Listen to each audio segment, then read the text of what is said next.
एक दिन गौतम बुद्ध अपने शिष्यों के साथ एकदम शांत बैठे हुए थे।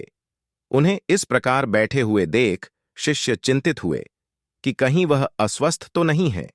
एक शिष्य ने उनसे पूछा कि आज वह मौन क्यों बैठे हैं, क्या शिष्यों से कोई गलती हो गई। इसी बीच एक अन्य शिष्य ने पूछा कि क्या वह अस्वस्थ हैं, पर बुद्ध मौन रहे।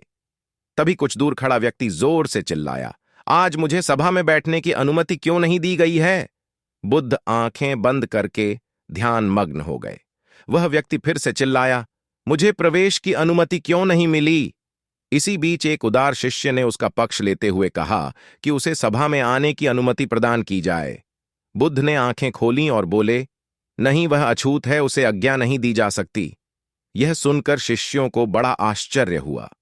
बुद्ध उनके मन का भाव समझ गए और बोले, हां, वह अछूत है।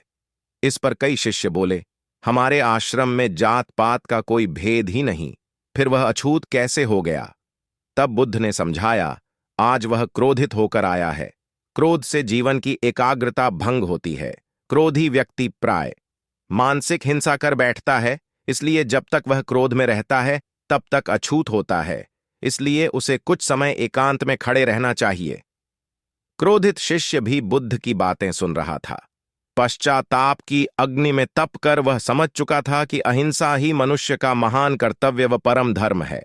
वह बुद्ध के चरणों में गिर पड़ा और कभी क्रोध न करने का प्रण लिया। शिक्षा। आशय यह है कि क्रोध के कारण व्यक्ति अनर्थ कर बैठता है और पश्चाताप उसे बाद में होता है, जिसका कोई लाभ नहीं मिलता। इसलिए हमें क्रोध नहीं करना चाहिए। असल मायने में क्रोधित व्यक्ति अछूत हो जाता है और उसे अकेला छोड़ देना चाहिए।